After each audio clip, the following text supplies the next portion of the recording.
Hi ಸ್ನೇಹಿತರೆ, ಎಲ್ಲರಿಗೂ ನಮಸ್ಕಾರ.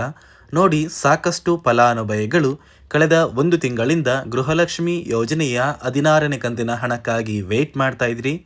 ಇದೀಗ ಕೊನೆಗೂ ನಿಮ್ಮ ಬ್ಯಾಂಕ್ ಖಾತೆಗೆ ಸರ್ಕಾರ 6,000 ಹಣನ ಜಮಾ ಮಾಡ್ತಾ ಇದೆ. ನಾಳೆ ಗುರುವಾರ ಜನವರಿ 23ರಂದು ಕರ್ನಾಟಕದ 27 ಜಿಲ್ಲೆಗಳಿಗೆ ಸರ್ಕಾರ 4 ಹಂತಗಳಲ್ಲಿ ಗೃಹಲಕ್ಷ್ಮಿ ಯೋಜನೆಯ 6,000 ಹಣನ ಜಮಾ ಮಾಡ್ತಾ ಇದ್ದು, ಈ 6,000 ಹಣನ ನೀವು ಪಡ್ಕೋಬೇಕು ಅಂದರೆ ಸರ್ಕಾರ ಹೊಸದಾಗಿ 5 ಹೊಸ ನಿಯಮಗಳನ್ನ ಜಾರಿಗೆ ತಂದಿದೆ. ಈ 5 ನಿಯಮದ ಆಧಾರದ ಮೇಲೆ ಪ್ರತಿಯೊಂದು ಫಲಾನುಭವಿಗಳಿಗೆ ಹಣ ಜಮಾ ಆಗ್ತಾ ಇದೆ. ನಾನು ನಿಮಗೆ ಈ ಒಂದು ಮಾಹಿತಿನ ವಿತ್ ಪ್ರೂಫ್ ಮೂಲಕ ತಿಳಿಸ್ಕೊಡ್ತಾ ಇದ್ದೀನಿ. ಅದಕ್ಕಿಂತ ಮೊದಲು ವಿಡಿಯೋ ನೋಡ್ತಾ ಇರುವ ಪ್ರತಿಯೊಬ್ಬರ ಹತ್ರ ಕೂಡ ಒಂದು ಚಿಕ್ಕ ರಿಕ್ವೆಸ್ಟ್ ಇದೆ.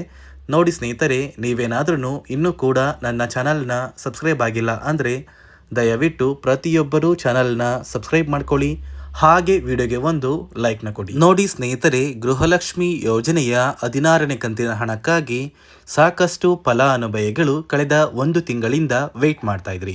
ಇದೀಗ ಕೊನೆಗೂ ಪ್ರತಿಯೊಂದು ಫಲಾನುಭವಿಗಳಿಗೆ ಹಣಕಾಸು ಇಲಾಖೆ 6,000 ಹಣನ ನಿಮ್ಮ ಬ್ಯಾಂಕ್ ಖಾತೆಗೆ ಜಮಾ ಮಾಡ್ತಾ ಇದೆ.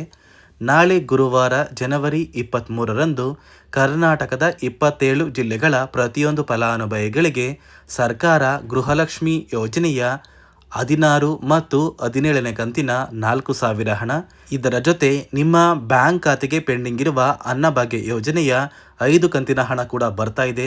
ನಿಮ್ಮ ಬ್ಯಾಂಕ್ ಖಾತೆಗೆ ಹೇಗೆ 6,000 ಹಣ ಬರ್ತಾ ಇದೆ ಅಂತ ವಿತ್ ಪ್ರೂಫ್ ಮೂಲಕ ನಾನು ನಿಮಗೆ ಮಾಹಿತಿನ ಕೊಡ್ತಾ ಇದ್ದೀನಿ. ದಯವಿಟ್ಟು ಪ್ರತಿಯೊಬ್ಬರು ಈ ಒಂದು ಆಡಿಯೋನ ಕೇಳಿ.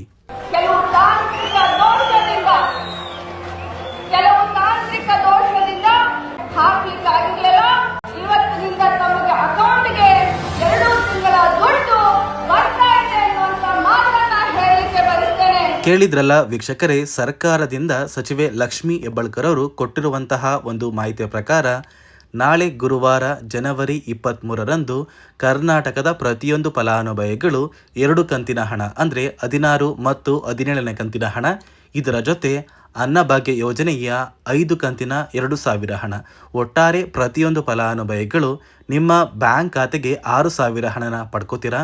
ಜನವರಿ ತಿಂಗಳು ಮುಗಿಯುವಷ್ಟರಲ್ಲಿ ಪ್ರತಿಯೊಂದು ಫಲಾನುಭವಿಗಳ ಬ್ಯಾಂಕ್ ಖಾತೆಗೆ ಸರ್ಕಾರ ಈ 6,000 ಹಣನ ಜಮಾ ಮಾಡುತ್ತೆ.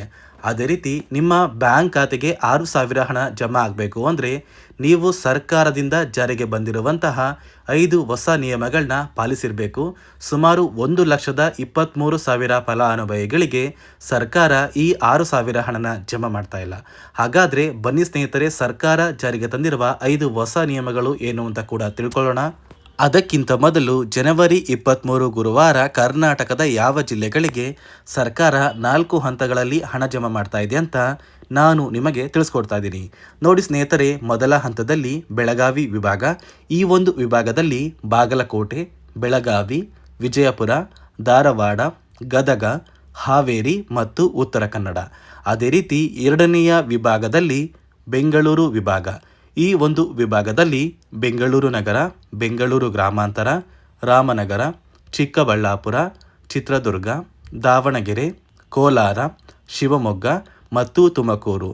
ಮತ್ತು ಮೂರನೆಯ ಹಂತದಲ್ಲಿ ಕಲಬುರಗಿ ವಿಭಾಗ. ಈ ಒಂದು ವಿಭಾಗದಲ್ಲಿ ಬೀದರ್, ಕಲಬುರಗಿ, ಬಳ್ಳಾರಿ, ಕೊಪ್ಪಳ, ರಾಯಚೂರು, ಯಾದಗಿರಿ ಮತ್ತು ವಿಜಯನಗರ.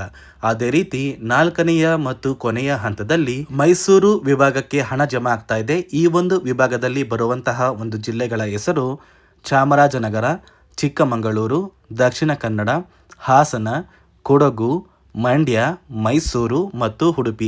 ಈ ಜಿಲ್ಲೆಗಳ ಪ್ರತಿಯೊಂದು ಫಲಾನುಭವಿಗಳಿಗೆ ಸರ್ಕಾರ 4 ಹಂತಗಳಲ್ಲಿ ಗೃಹಲಕ್ಷ್ಮಿ ಯೋಜನೆಯ 16 ಮತ್ತು 17ನೇ ಕಂತಿನ 4,000 ಹಣ, ಇದರ ಜೊತೆ ಅನ್ನಭಾಗ್ಯ ಯೋಜನೆಯ ಪೆಂಡಿಂಗ್ ಇರುವಂತಹ 5 ಕಂತಿನ 2,000 ಹಣ, ಒಟ್ಟಾರೆ ಪ್ರತಿಯೊಂದು ಫಲಾನುಭವಿಗಳಿಗೆ 6,000 ಹಣ ಜಮಾ ಆಗ್ತಾ ಇದೆ.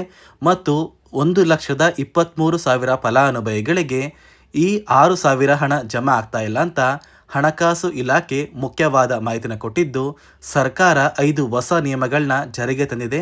ಈ 5 ನಿಯಮದ ಆಧಾರದ ಮೇಲೆ ಪ್ರತಿಯೊಂದು ಫಲಾನುಭವಿಗಳಿಗೆ ಈ 6,000 ಹಣ ಜಮಾ ಆಗ್ತಾ ಇದೆ. ಹಾಗಾದರೆ ಬನ್ನಿ ಸ್ನೇಹಿತರೆ, ಸರ್ಕಾರ ಜಾರಿಗೆ ತಂದಿರುವ 5 ಹೊಸ ನಿಯಮಗಳು ಏನು ಅಂತ ತಿಳ್ಕೊಳ್ಳೋಣ. ನೋಡಿ ಸ್ನೇಹಿತರೆ, ಮೊದಲನೆಯ ಒಂದು ನಿಯಮ ಬಂದು ಗೃಹಲಕ್ಷ್ಮಿ ಯೋಜನೆಯ ಪ್ರತಿಯೊಂದು ಫಲಾನುಭವಿಗಳು ಯಾರೆಲ್ಲ ಇದ್ದೀರಾ, ನಿಮ್ಮ ಮನೆಯ ಪ್ರತಿಯೊಂದು ಸದಸ್ಯರ ಆಧಾರ್ ಕಾರ್ಡ್ನ ನಿಮ್ಮ ಬಳಿ ಇರುವಂತಹ ಒಂದು ರೇಷನ್ ಕಾರ್ಡಿಗೆ ಕಡ್ಡಾಯವಾಗಿ ಲಿಂಕ್ ಮಾಡಿಸ್ಬೇಕು. ಈ ಒಂದು ನಿಮ್ಮ ಆಧಾರ್ ಕಾರ್ಡ್ನ ಲಿಂಕ್ ಮಾಡಿಸೋದಕ್ಕೆ KYC ಅಂತ ಕರೀತಾರೆ. ಸಾಕಷ್ಟು ಫಲಾನುಭವಿಗಳ ಒಂದು ರೇಷನ್ ಕಾರ್ಡಿಗೆ KYC ಪೆಂಡಿಂಗ್ ಇದೆ. ಅದೇ ಒಂದು ಕಾರಣಕ್ಕೆ ಸರ್ಕಾರ ಈ ಬಾರಿ ಈ 5 ಹೊಸ ನಿಯಮಗಳನ್ನ ಜಾರಿಗೆ ತಂದಿದೆ.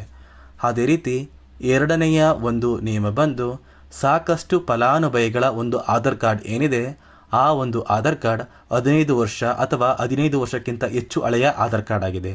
ಈ ಒಂದು ಫಲಾನುಭವಿಗಳು ಅವರ ಆಧಾರ್ ಕಾರ್ಡ್ಗೆ ಯಾವುದೇ ರೀತಿಯ ತಿದ್ದುಪಡಿ ಕೂಡ ಮಾಡಿಸಿಲ್ಲ ಮತ್ತು ಯಾವುದೇ ರೀತಿಯ ಒಂದು ಅಪ್ಡೇಟ್ನ ಕೂಡ ಮಾಡಿಸಿಲ್ಲ.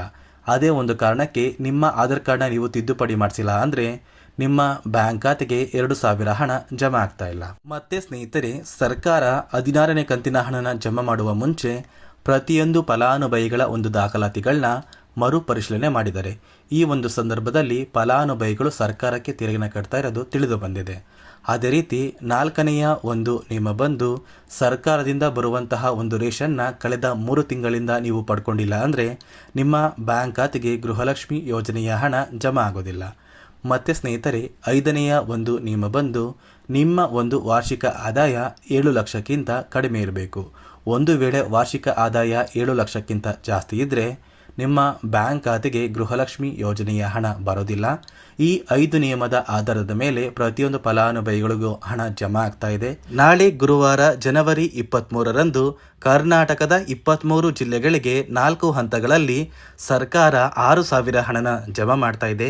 ಕೆಲವೇ ದಿನಗಳಲ್ಲಿ ಪ್ರತಿಯೊಂದು ಫಲಾನುಭವಿಗಳು ನಿಮ್ಮ ಬ್ಯಾಂಕ್ ಖಾತೆಗೆ ಈ 6,000 ಹಣನ ಪಡ್ಕೋತೀರಾ.